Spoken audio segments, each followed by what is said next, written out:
Ramesh Netam online classes में। और आज 26 सितंबर और 26 सितंबर के महत्वपूर्ण करंट अफेयर्स इस प्रकार से हैं। हाल ही में राजनाथ सिंह ने 41वें भारतीय तटरक्षक कमांडरों के सम्मेलन का उद्घाटन किया है।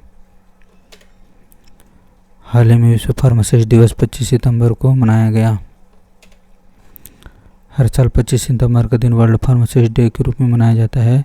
इस दिन को मनाने का उद्देश्य हेल्थ केयर की फील्ड में फार्मासिस्ट के अहम योगदान की सराहना और इसे उजागर करना है। सितंबर माह मनाए गए महत्वपूर्ण दिवसों के बारे में जानते हैं। 1 सितंबर को इंडिया पोस्ट पेमेंट बैंक का 7वां स्थापना दिवस मनाया गया। 2 सितंबर को विश्व नारियल दिवस मनाया गया। 3 सितंबर को गगनचुंबी इमारत दिवस मनाया गया। 5 सितंबर को अंतर्राष्ट्रीय चैरिटी दिवस मनाया गया। 6 सितंबर को राष्ट्रीय पुस्तक वाचन दिवस मनाया गया। 7 सितंबर को अंतर्राष्ट्रीय गिद्ध जागरूकता दिवस मनाया गया। 8 सितंबर को अंतर्राष्ट्रीय साक्षरता दिवस मनाया गया। 10 सितंबर को विश्व आत्महत्या रोकथाम दिवस मनाया गया। 11 सितंबर को राष्ट्रीय वन शहीद दिवस मनाया गया। 12 सितंबर को international day for south cooperation day मनाया गया। 13 सितंबर को विश्व सेप्सिस दिवस मनाया गया। 14 सितंबर को विश्व प्राथमिक उपचार दिवस, जो कि सितंबर माह के दूसरे शनिवार को मनाया जाता है, मनाया गया। और 14 सितंबर को हिंदी दिवस मनाया गया। 15 सितंबर को राष्ट्रीय इंजीनियरिंग डे और अंतर्राष्ट्रीय लोकतंत्र दिवस मनाया गया। 16 सितंबर को विश्व ओजोन दिवस मनाया गया। 17 सितंबर को विश्व रोगी सुरक्षा दिवस मनाया गया। 18 सितंबर को विश्व बांस दिवस मनाया गया। 20 सितंबर को विश्व सफाई दिवस मनाया गया। 21 सितंबर को विश्व अल्जाइमर दिवस व अंतर्राष्ट्रीय शांति दिवस मनाया गया। 22 सितंबर को विश्व गैंडा दिवस मनाया गया। 23 सितंबर को अंतर्राष्ट्रीय सांकेतिक भाषा दिवस मनाया गया। 24 सितंबर को विश्व बॉलीवुड दिवस मनाया गया। हाल ही में पारंपरिक जीती त्यौहार नेपाल में मनाया गया। नेपाल में तराई क्षेत्र के थारू और मधेसी समुदाय की महिलाएं पारंपरिक जीती त्यौहार मना रही हैं। इस दिन महिलाएं अपनी संतान की दीर्घायु, अच्छे स्वास्थ्य और सफलता की कामना करते हुए पूरे दिन निर्जल उपवास रखती हैं। बात नेपाल की हुई तो नेपाल का कैपिटल काठमांडू है। करेंसी नेपालीज रुपीज है। Prime minister KP Sharma Oli हैं। प्राइम मिनिस्टर रामचंद्र पौडल हैं। भारत और नेपाल ने मुनाल उपग्रह के प्रक्षेपण के लिए समझौता किया।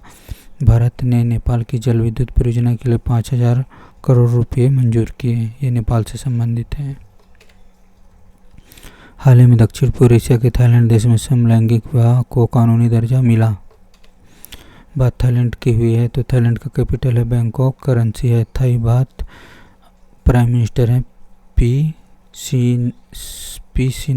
सिनावत्रा। हाल ही में 55वां भारतीय अंतर्राष्ट्रीय फिल्म महोत्सव गोवा में आयोजित किया गया। बात गोवा देश की हुई तो इसका कैपिटल है पणजी। सीएम है प्रमोद सावंत। गवर्नर है PS श्रीधरन पिल्लई। बात गोवा की हुई तो गोवा से संबंधित कुछ जानकारी, महत्वपूर्ण जानकारी ये है। गोवा में 10वीं शताब्दी का कदम शिलालेख मिला है। भारतीय नौसेना ने INS त्रिपुट को गोवा में लॉन्च किया। इंडिया एनर्जी क्विक 2024 का आयोजन गोवा में किया गया। गोवा विधानसभा में अनुसूचित जनजाति के आरक्षण के लिए विधेयक पेश किया गया। गोवा में स्वदेशी रूप से विकसित प्रदूषण नियंत्रण पोत समुद्र प्रताप लॉन्च किया गया। 30 मई को गोवा का स्थापना दिवस मनाया गया। हाल ही में अमित गर्ग इनको हैदराबाद स्थित सरदार वल्लभ भाई पटेल राष्ट्रीय पुलिस अकादमी का प्रमुख नियुक्त किया गया। इसी प्रकार हाल में ही अमरप्रीत सिंह को अगले वायुसेना प्रमुख के रूप में नियुक्त किया गया। केंद्र सरकार ने जे तासीर अवस्थान को जम्मू कश्मीर और लद्दाख उच्च न्यायालय का मुख्य न्यायाधीश नियुक्त किया।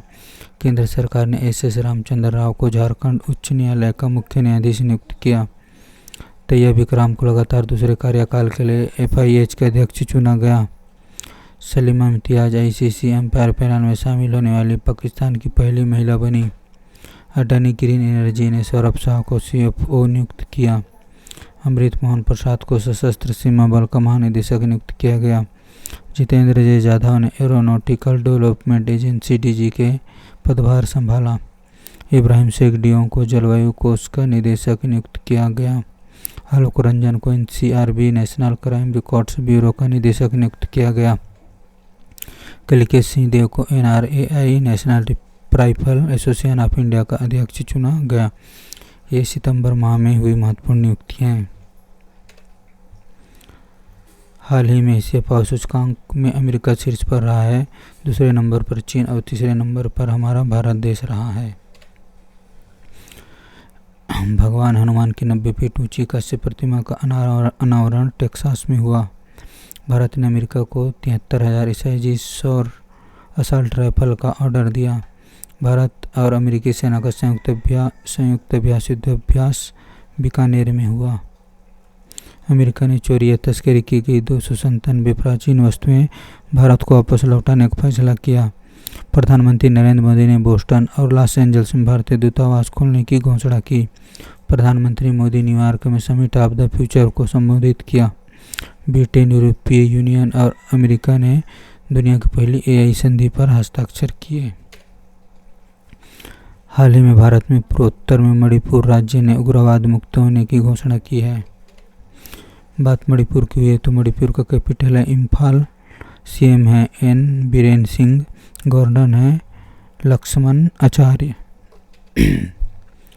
हाल ही में प्रत्याशा रे इनको 2024 के कला पुरस्कार के लिए चुना गया। प्रत्याशा रे ने इस साल फरवरी में गुवाहाटी में खेलो इंडिया विश्वविद्यालय खेलों में 4 स्वर्ण, 1 रजत, 1 कांस्य पदक सहित कुल 6 पदक जीते थे।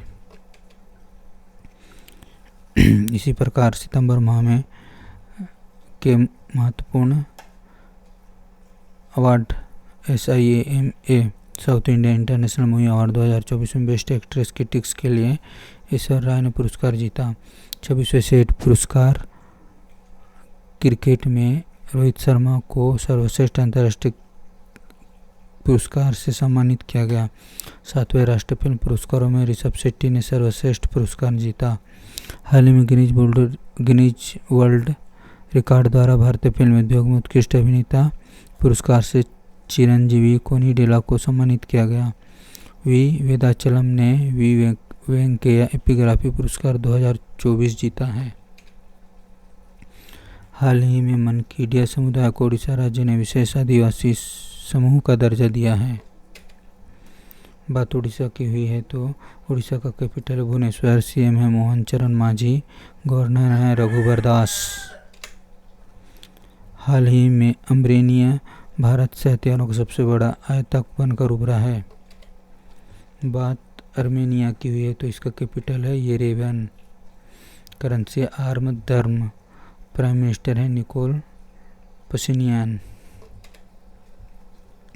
हाल ही में DRDO ने IIT दिल्ली के साथ मिलकर Abhed light weight bullet proof jacket विकसित की। बात DRDO की तो DRDO का फुल फॉर्म है defence research and development organisation. स्थापना 1958 में किया गया। मुख्यालय है नई दिल्ली में। आदर्श वाक्य है बलस्य मूलम विज्ञानम, अर्थात शक्ति का स्रोत विज्ञान है। इसके अध्यक्ष डॉक्टर समीरवीर कामत जी हैं।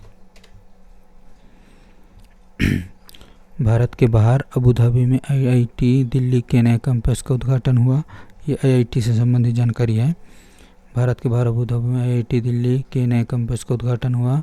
NIRF national institute ranking framework सूची में लगातार 6वीं बार IIT मद्रास शीर्ष पर रहा। उच्च शिक्षा संस्थानों में की राष्ट्रीय रैंकिंग में IIT मद्रास शीर्ष पर रहा। IIT खड़गपुर ने सुंदर पिचई को डॉक्टर ऑफ साइंस की उपाधि से सम्मानित किया। IIT दिल्ली ने 4 वर्षीय स्नातक कोर्स BTech इन डिजाइन शुरू करने की घोषणा की। IIT मद्रास ने भारत को वैश्विक शतरंज महाशक्ति बनाने की योजना का अनावरण किया। IIT गुवाहाटी के शोधकर्ताओं ने अफ्रीकी स्वाइन फीवर वायरस प्रोटीन की खोज की। हाल ही में Uttar Pradesh international trade show के दूसरे संस्करण का उद्घाटन जगदीप धनखड़ ने किया है। जगदीप धनखड़ हमारे देश के उपराष्ट्रपति हैं। हाल ही में दिल्ली सरकार ने न्यूनतम वेतन बढ़ाने की घोषणा की। इसके अंतर्गत दिल्ली के कुशल मजदूरों को 18,066 रुपये, अर्धकुशल श्रमिकों को 19,929 रुपये, कुशल श्रमिकों को 21,970 रुपये न्यूनतम मजदूरी मिलेगी। वेतन की नई दरें अगले महीने की 1 तारीख से लागू होंगी। हाल ही में कैलिफोर्निया ने विद्यार्थियों के स्मार्टफोन पर प्रतिबंध लगाने का कानून बनाया है। कैलिफोर्निया यूनाइटेड स्टेट अमेरिका का एक स्टेट है। तो इस प्रकार आज के करंट अफेयर्स समाप्त हुए। इसी तरह की परीक्षा उपयोगी व महत्वपूर्ण करंट अफेयर्स के लिए मेरे चैनल से जुड़े रहे। धन्यवाद।